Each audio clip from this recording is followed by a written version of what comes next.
you so much for those generous words, and what a thrill to be on a stage with such an elite panel. As mentioned, I'm Sean Donnan, the World Trade Editor of the Financial Times, and I'm really excited to be talking about trade facilitation today, in part because when I first took up this job, our chief economic commentator, Martin Wolf, sat down with me for lunch, and he said, "Sean, you've made a terrible mistake. There's absolutely nothing going on in the world of trade."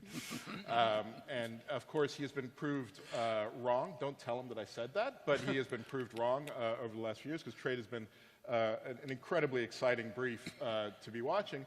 But that excitement really started in Bali, Bapa, and we thank you very much for your hospitality in Bali a few years ago. Your predecessor was a key player there.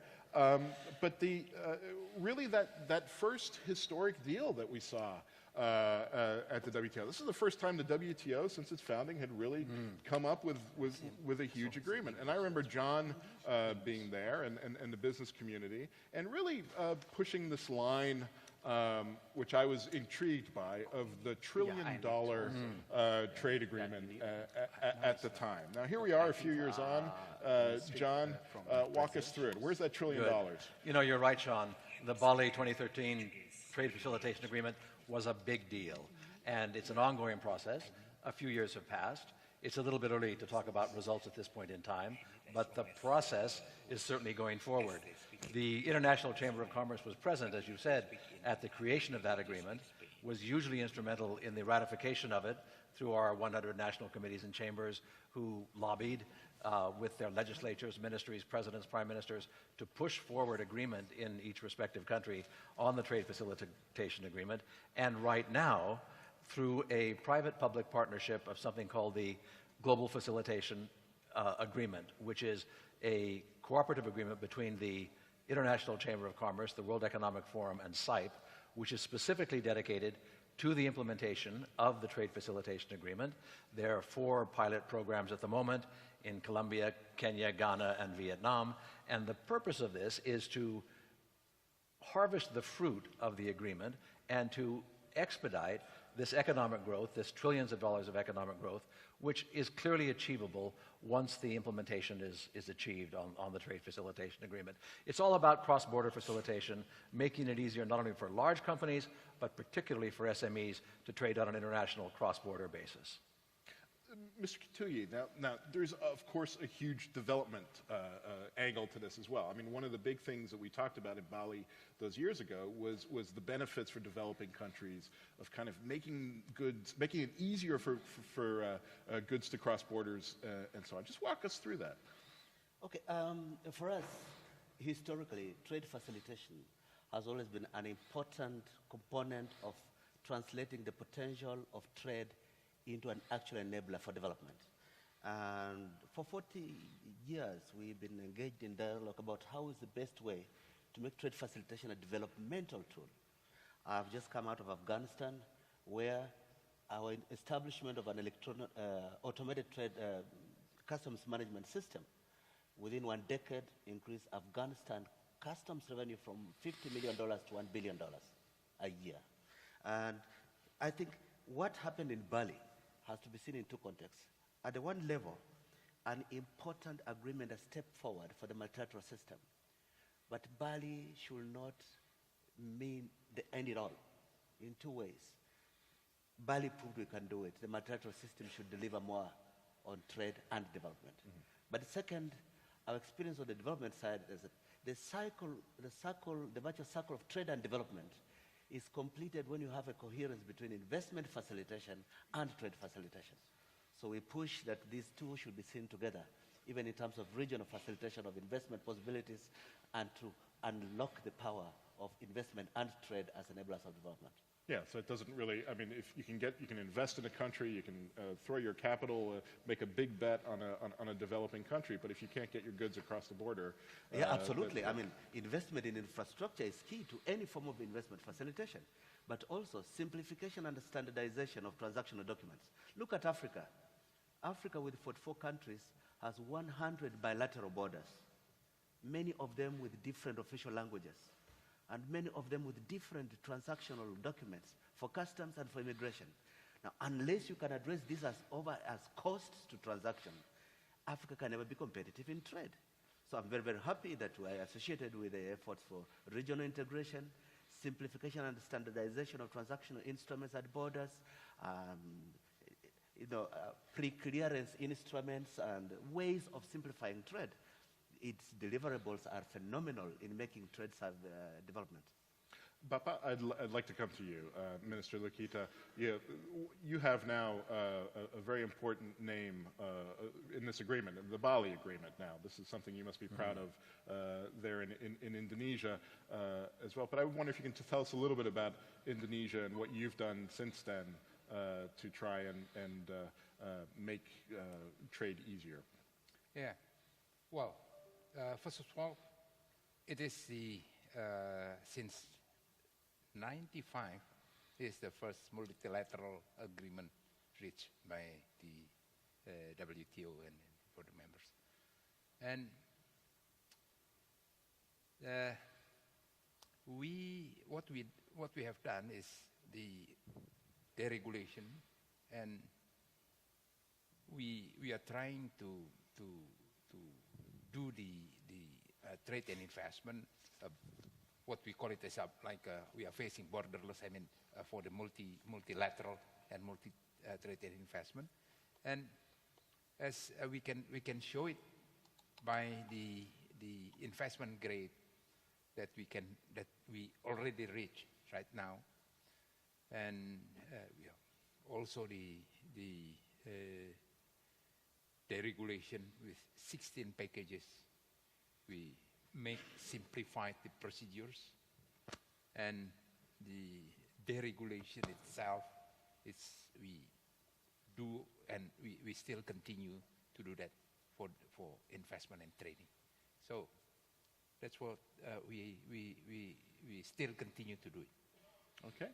And Brazil has had, a fascinating, obviously always a fascinating economy as well. But and we should apologize at this point and say that Marcos Pereira, the minister, is held up because he's trying to. I guess he's involved in these EU-Mercosur negotiations, and so they're sitting in a smoke-filled room somewhere trying to hash out a trade agreement.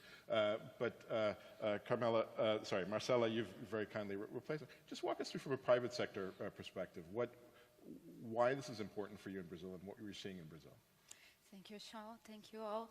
I'm sorry, I'll be speaking Portuguese. I'm sure you all have the translation there. Well, Brasil sempre foi entusiasta do acordo de facilitação. Brazil's always been enthusiastic about the TFA of the WTO. As well as ratifying the agreement, Brazil was already implementing the national agreement.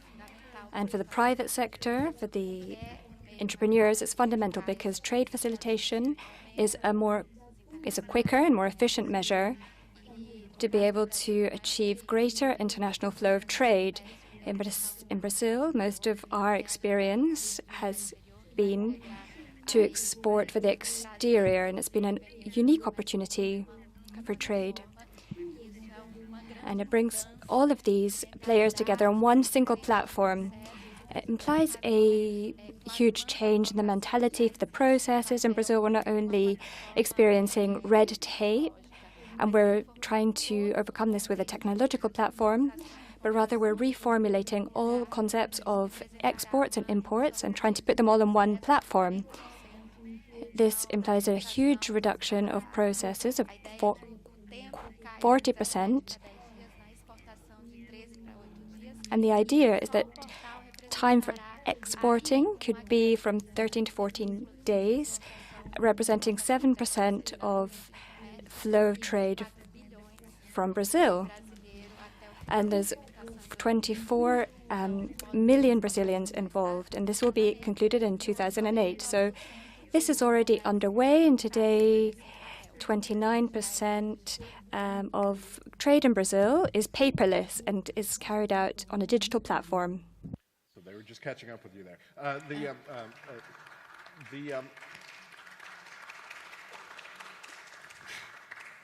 Brazil has some fans. I'm Always. assuming is that I thought in Argentina there was always a problem with Brazil in the football, perhaps, but maybe today Only it's football. Maybe it's a day it's only in football Yeah.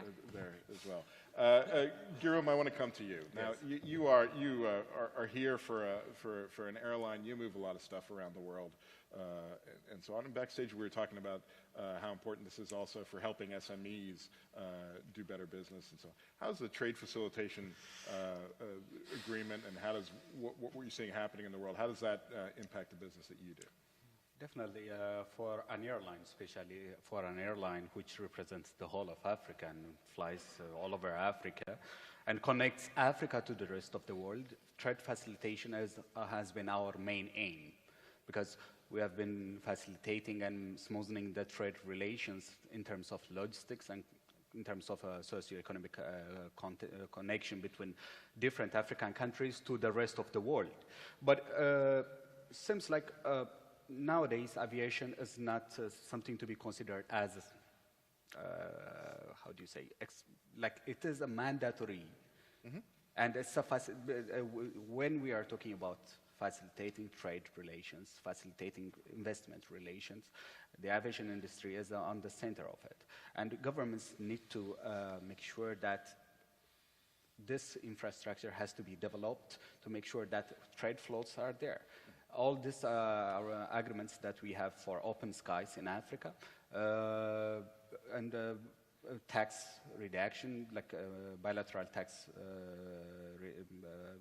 cancellations agreements, they really facilitate on this. And governments should take a very serious measure on this kind of adjustment, especially when it comes to in Africa, as Excellency has tried to put it in a very smooth way. We represent almost 1/6 of the population of the world there, where we don't have good connection between each other to facilitate the trade flow between the 54 nations within Africa, and also try to connect this continent to the rest of the world. We need commitments from government to make sure that the aviation industry would grow, and it's much more smoother. It has to start from that. So as you know, the FT is based in London, and we had a couple of inches of snow, I believe, in London that shut down Heathrow. But one of the things we're trying to track as well there is Brexit and the impact on aviation. And there is this fear that come March 2019, when the UK leaves the EU, that if something isn't hashed out beforehand, we could have no planes landing at Heathrow because of the Open Skies Agreement and so on. But that's beyond, I mean, you make a very good point about how we sometimes take for granted the hard work that you do in the aviation sector to do things. John, I want to come to that kind of that next topic in our title today, and that's the issue of investment facilitation. Now, across the river there, there is a discussion going on over how we should, or how the WTO should be tackling the issue of investment facilitation and having that discussion. I wonder if you see that as the kind of the next conversation that needs to be had after trade facilitation. It is very much the knock-on from trade facilitation. The whole investment process is challenging, and particularly in the environment that exists today, in the world in general, it's all the more challenging given the various forces, geopolitical forces at play, particularly, as we all know, with the United States, with China, and investment neutrality. So it certainly is an issue that needs to be addressed, and the WTO forum is certainly we believe, the forum in which to do that. This particular activity today, the business forum, is specifically to align and bring together and hear the voice of the business community, the private sector, in all of these discussions. It's the first time that there has been a business forum alongside the WTO. It's something that the Director General looks at as a very significant and historic step forward with regards to the incorporation of the private sector in what is in effect in his processes. They are only as good with regards to trade facilitation or investment as the information which he receives. And it's incumbent upon those of us in this room, those of us who are participating in the business forum, to inform the WTO of their thoughts on this process. So, I mean, should we be worrying about what we're seeing around that conversation we're seeing around the world? And if I had a piece in the FT earlier this week on the CFIUS reforms, the Committee on Foreign Investment in the United States, where Congress is considering a big reform package, really its first reform package in a year. But if anything, that's going to add to the scrutiny. It's going to add potential tariff barriers, we might call them non-tariff barriers, to the movement of capital. I wonder if you think that some of the environment that we're seeing now is, how worried are you about these kinds of conversations that we're having? We're against trade barriers completely. We believe in free trade, open markets, free enterprise, free flow of goods. CFIUS is always a problem. It's a problem right now today because of the issue that's time relevant at this moment in time, but it's always been a complicated and contentious issue with regards to security. It is something, by the way, that not just the United States, but almost all major countries have in their portfolio of measures which they can take to scrutinize foreign direct investment on the basis of security. It's very hard to make an analysis of whether it's the United States or China or Russia, which makes a decision based on the security of their own national welfare, their national military, their national economy. But this is always a contentious issue. Okay.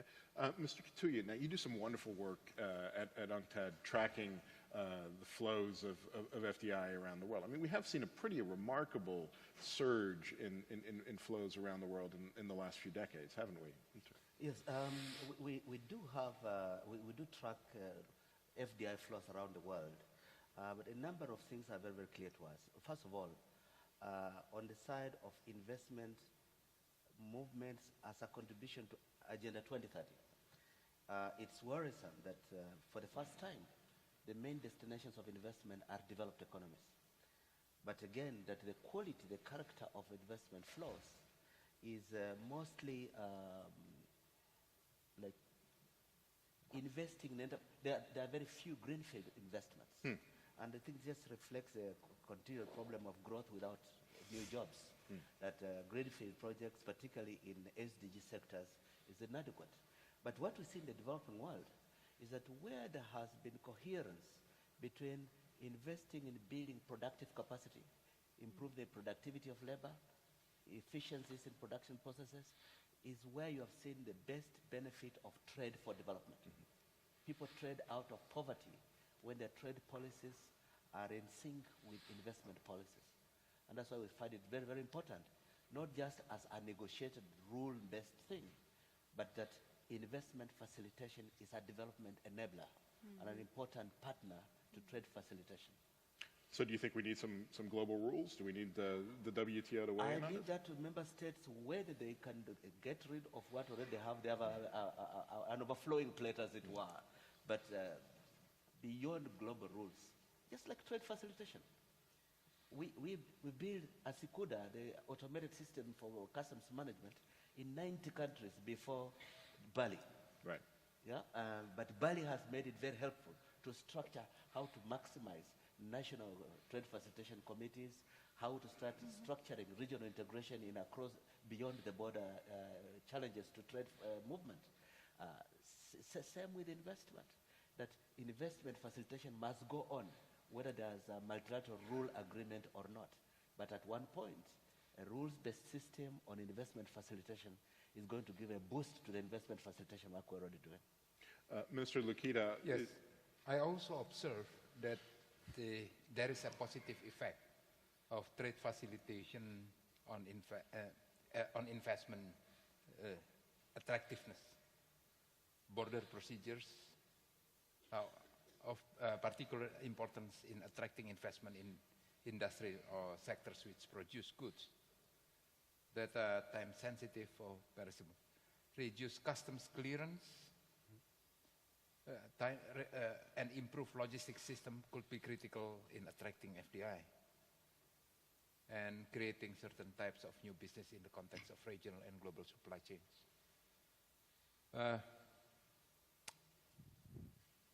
Basically, or in short, facilitated cross-border movement of goods could have a positive effect on the ability of a country like Indonesia to attract FDI and better integrate into global production supply chains. That's the what. Do you see a need for the where do you stand on the debate for investment facilitation agreement? Do you believe that the WTO is the right place to have a discussion? Well, yeah, we are trying, but still on the quote-unquote discussions that U.S. just now say that it's really difficult to make even to make a minister declaration with these so many members of it. So it's not easy. It's not easy. But well, we can start with the understanding from the other members of WTO, because we believe that multilateral will be one of the. Well, maybe we can diverge just a little bit, and I can ask you again. So what do you think we will see out of this ministerial? What will we be remembering the Buenos Aires ministerial for? Well, since it's not very good.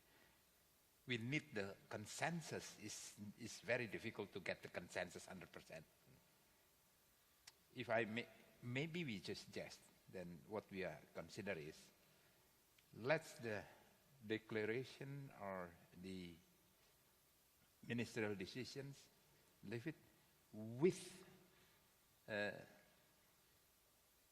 footnotes from a certain countries. If not, then there won't be any decisions at all. Yeah. How many footnotes will there be? Is it Well, just it one, depends. or is it the? It depends on the sectors itself. Yeah. So a declaration with 163 footnotes. Right? Marcela, just come back to you. Let's come back to our topic here. I just couldn't resist. But Marcela, investment facilitation. Do you see that in the private sector in Brazil? Is that something you want to see happen? Yeah, for sure. Actually, I totally agree with Ms. Kitui.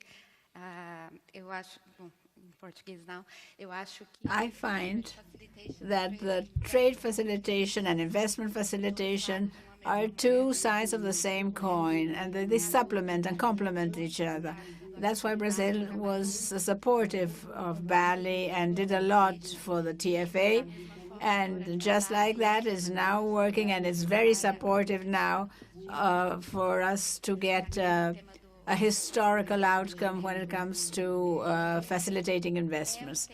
This is something very important, and I believe that the people at the WTO must think in principles.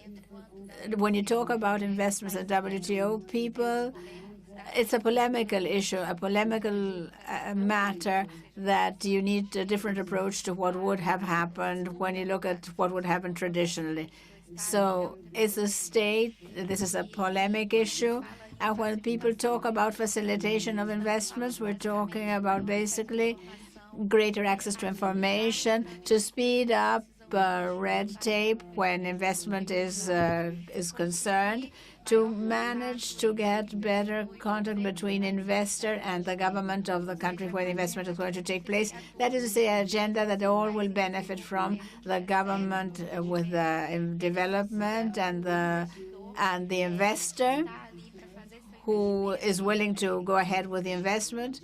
And if the investment is productive, very often it's a significant investment for the country.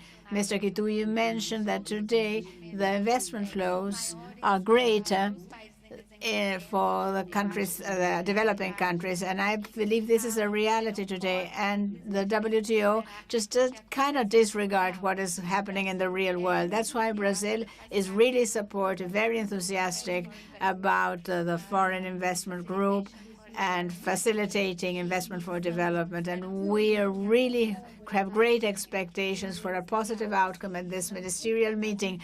And we're very, very happy, and will be happier still if this takes place.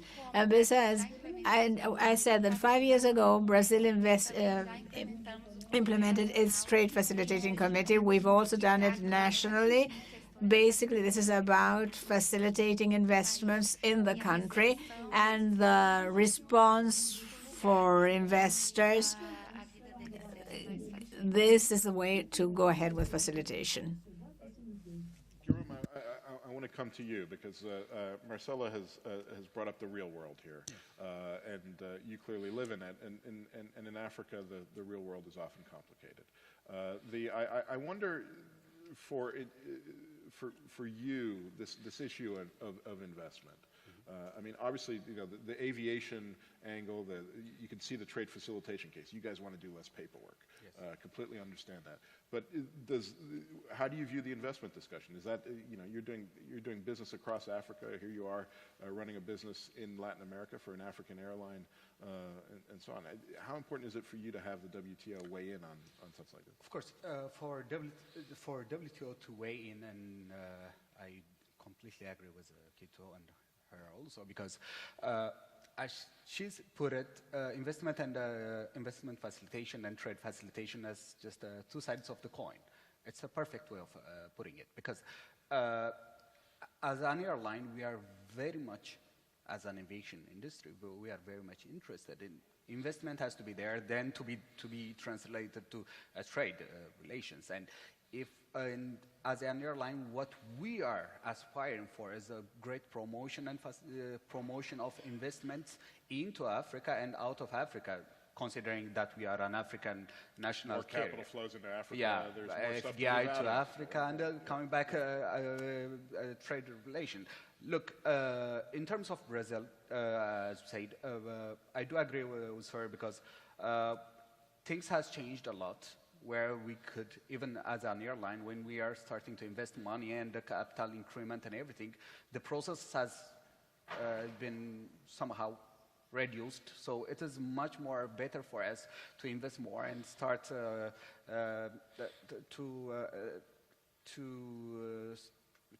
go more deeper into the market, and more to help more Brazilians to know about, to make sure that they invest in Africa and there is a smooth relation. But for the aviation industry, if people cannot invest, there is no movement there. And of course, after that, the trade facilitation of these processes would come after that. But investment facilitation first has to be really, really an important point. And WTO has to push on this one to make sure that the trade facilitation will be materializing on actual basis on a real world. John, I want to kind of build on that with you a little bit. I mean, you talked about the importance of this forum here today as a way to get the voice of business, or sort of inject that voice of business into the conversation that's going on across the way there. I wonder how worried are you about the conversation this time around? As the minister said, you know, things are looking tough. You know, Sean, to tell you, I mean, to give you a direct example of how business has been engaged in informing the WTO on a number of initiatives and agenda items. Over the last 18 months, at the request of the Director General, we, International Chamber of Commerce, has organized a number of international roundtables on the subject of digital trade and e-commerce.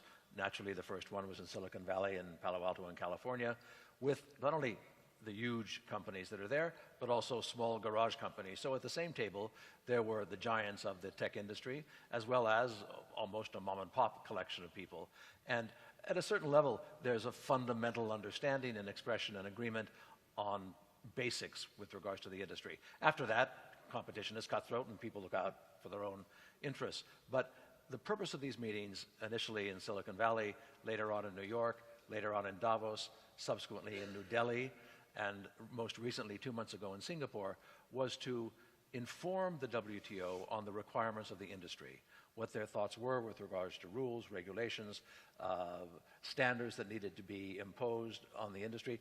Of course, always very interesting to keep in mind Jack Ma's comments this morning with regards to regulation. Nevertheless, this is certainly one of the items that presumably are being discussed right now as we're speaking on the other side of the river, in the hopes that some type of comment can be made on this particular issue, whether it's the issue of e-commerce or digital trade or fisheries or the other topics that we might be considering coming up in the next 48 hours. This is one example that shows how important it is for the international community, the business community, to engage with the WTO. In this particular respect, we relied upon in our national committees throughout the world to provide their companies that are involved in this particular industry, as we in fact did on the Bali Accord. Many of our national committees were involved in the ratification process. We have a number of our national committees and chambers participating in this week's discussions. We have representatives from Mexico, from the region of the Americas, from the United Kingdom, from the United States, from a number of other countries, from Brazil. Our representative is here also. And they're all engaged in this process of informing the WTO of the needs of business, the needs of the private sector. But how worried are you as the voice of business about not getting a result here? Sure. There's always anxiety. And as the minister has pointed out, it's almost impossible to reach an agreement. Bali was a significant, gigantic step forward, and perhaps that is the way forward, to have a trade facilitation agreement type of matter coming forward on that particular issue, simply because to achieve a consensus is so extremely difficult amongst whatever the number is, 183, 194 countries. So, of course, I think we all share the anxiety that there may not be something of great substance, perhaps not something to equal Bali 2013, today and tomorrow, Thursday, in Buenos Aires. But nevertheless, the important thing is that business maintains a positive participation in this process. It's important for the economy, it's important for growth, it's important for jobs, that business remain engaged in this only outstanding forum for rule setting and regulations and standard setting based on a rules-based regulation. 98%, as Roberto Azevedo pointed out this morning, 98% of world trade depends upon the World Trade Organization rules and regulations. I rest my case. We need the WTO and we need business engagement in that organization. And presumably you need the WTO to be have an active agenda that deals with the issues that business is dealing with. Yes. Marcela, do you want to add in? I mean, that question of the agenda of the WTO, how important is it for you as, in the private sector in Brazil, someone who looks at is trying to encourage trade and so on, to have the WTO dealing with issues like e-commerce and investment? In Brazil, the private sector supports the WTO negotiations, just as we did in Bali, and especially real issues, the reality of today, e-commerce, trade, SMEs, and so many other issues that are real-world issues. We have a big delegation of the private sector here in Buenos Aires, and we're all very supportive.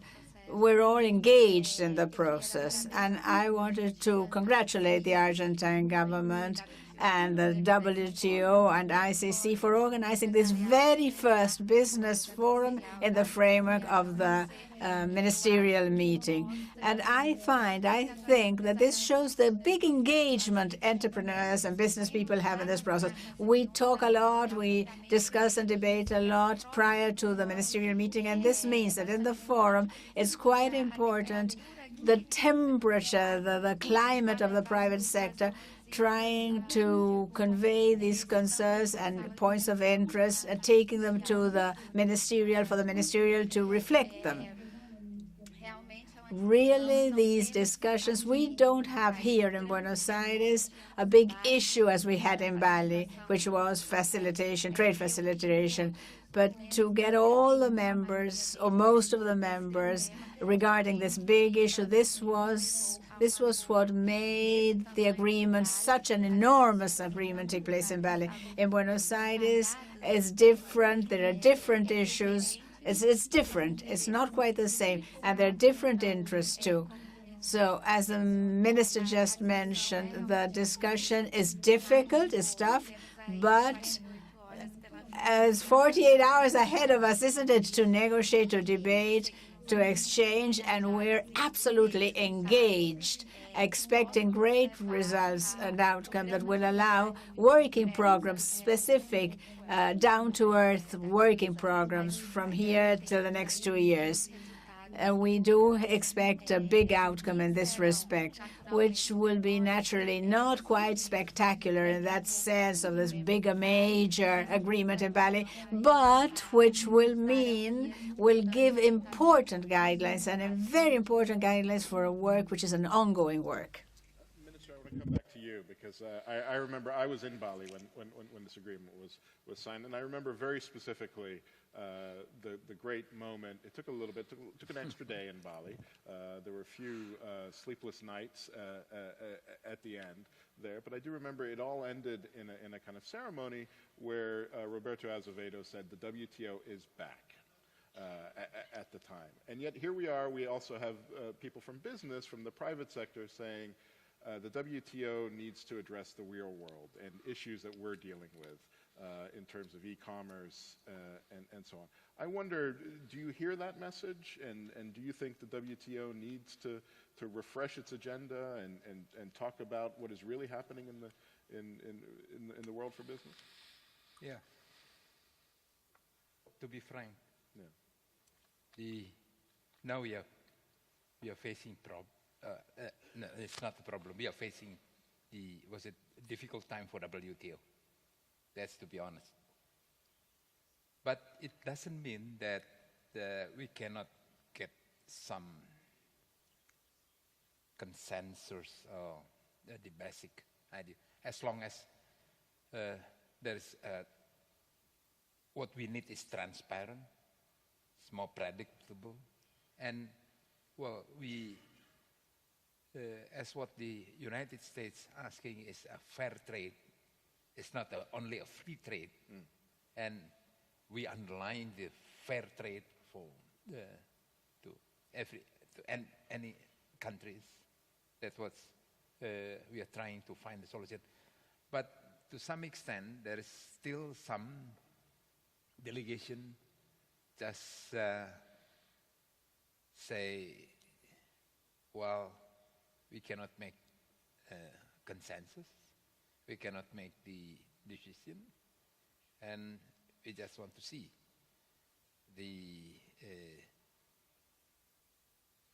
for the next few hours. Well,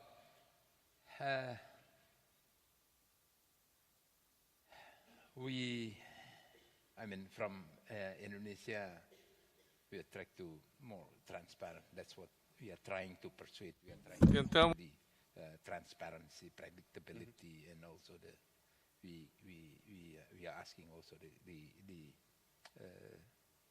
fair trade, and especially the e-commerce, for instance. We have to see that the e-commerce itself must be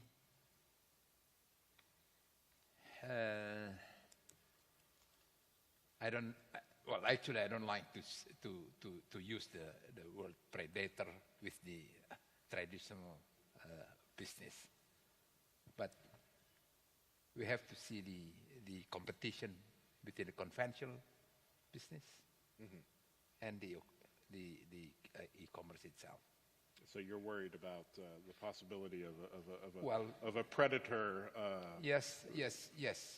And the impact that it would have on Indonesian business. India raised the figures that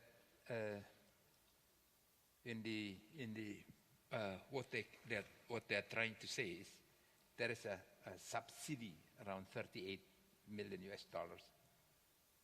for the a tax or the income. So we are facing also problems with it. Yeah. So what we want to do is we have to be fair and make the level of playing field the same level of playing field, either e-commerce or conventional business. Okay. Director General, I want to come to you because just back to this issue of investment. I mean, we only have about 7 minutes left here, but we have spent, it feels like, the past decade waiting for protectionism or worrying about protectionism since the crisis in 2008, and certainly after the events of 2016 and the conversations that we saw in politics there. We've been waiting for a wave of protectionism. I wonder, do you think that maybe the wave of protectionism that we're going to see is maybe on the investment front? It's FDI is where we should be watching. All right.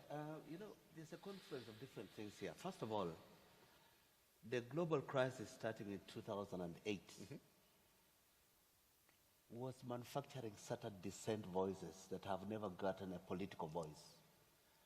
And all of a sudden, there are powerful political vehicles that that amplify a rejectionism of multilateral engagement, a rejection of a rules-based system that has served us well in spite of its problems, in spite of its inefficiencies. And WTO is got in the crosshairs of this. WTO is an important expression of the multilateral process. They believe that collectively we can deal with the collective challenges, and that the best rules are dealt with through structures that embrace all of us. It has not been very efficient. If you make one important rule every 22 years, you're not exactly very efficient. So that's part of the problem. At the investment end, there are two components. One is immediate investment imperatives and discipline in investment rulemaking as part of WTO. You see, the ambitious global and sustainable development agenda has an investment deficit of $1.25 trillion in infrastructure alone. And there's a lot of money available in sovereign funds, in insurance companies, that is investable. You need to be unleashing this investment. How do we unleash this as converting its potential into a tool for facilitating trade and development? How do we de-risk developing countries as destinations for sovereign funds and insurance fund holders? How do we get from a model where the largest movement of money in FDI is actually what we call financial inversion, that companies buying toy companies in lower corporate tax territories in order to reduce their tax obligations, not exactly movement into expanded production and job creation. Now, as these questions continue, we have to see the importance beyond what rules we make on investment facilitation to actually how do we engage business, governments, and other international players to make investment happen, to build that infrastructure, to build the broadband infrastructure for developing countries, to develop their skills for local content, to get them into the digital marketplace. These are concrete felt issues. So for us, steps must be taken. The communication dialogue must continue. But we also hope that the headwinds of protectionism are a short-term phenomenon and do not represent a long-term derailing of multilateralism. John? Very important points that the Director General has raised, and San, that you raised earlier, with regards to foreign direct investment. And it's always important to remember that there are traders and there are traders, and there are investors and there are investors. But in terms of putting it in a perspective to understand sort of the playing field a little bit better, as a percentage of outbound foreign direct investment, percentage of GDP, the Chinese foreign direct investment as a percentage of GDP is 7%. The United States figure is 38%. The German figure of foreign direct investment outbound with regards to GDP is 48%. For the Japanese, it's 20%. So there's a scale there with regards to outbound foreign direct investment that needs to be kept in perspective. We are now very aware of the Chinese growth over the last 5 years, the last decade, with regards to FDI in South America. But it's important to realize that it's part of a larger picture. And part of that discussion, of course, is the dangerous issue of protectionism. But we're just at the beginning there, right? I mean, We're at the presumably beginning. someday China should be up around at least Japan's levels in terms of outbound FDI. If that trajectory continues as it may proceed. Recently, it's pulled back a little bit. But we're already seeing at that kind of lower level concerns in Yes. Europe, concerns in the U.S. Because it's new. It hasn't happened before. So as a new phenomenon, okay, it's 7%, but it's still a huge amount of investment, it causes concern. Do you worry at all about Chinese investment, Minister? Is that Would you welcome Chinese investors in Indonesia, or do you find that there's a political dimension there as well, that there's suspicion? Yes, we are welcome. Yeah. We are not worrying, but we also invest in Africa, for instance. Yeah. Well, in Nigeria, well, that's one of the, and also in other countries in Africa. Well, I'm not worried at all.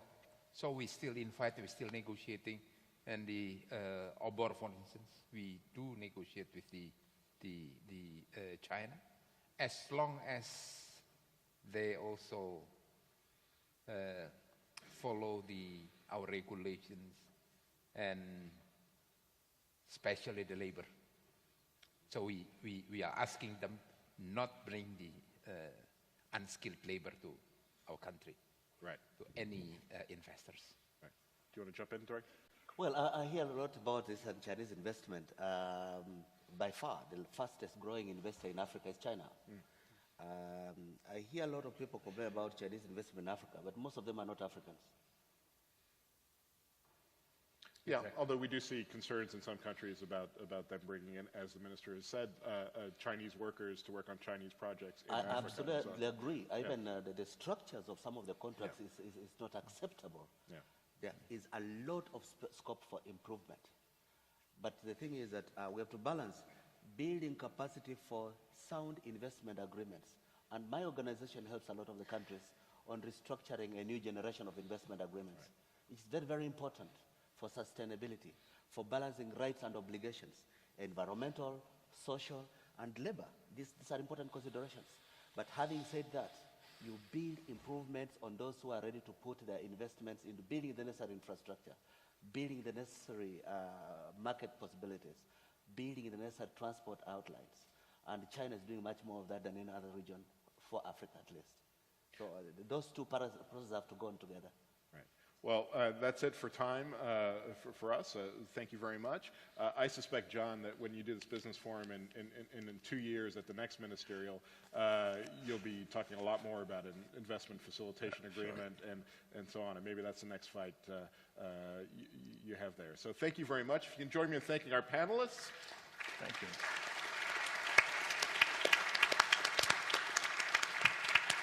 And I believe that it's now time for lunch. So congratulations and bon appetit. Thank you.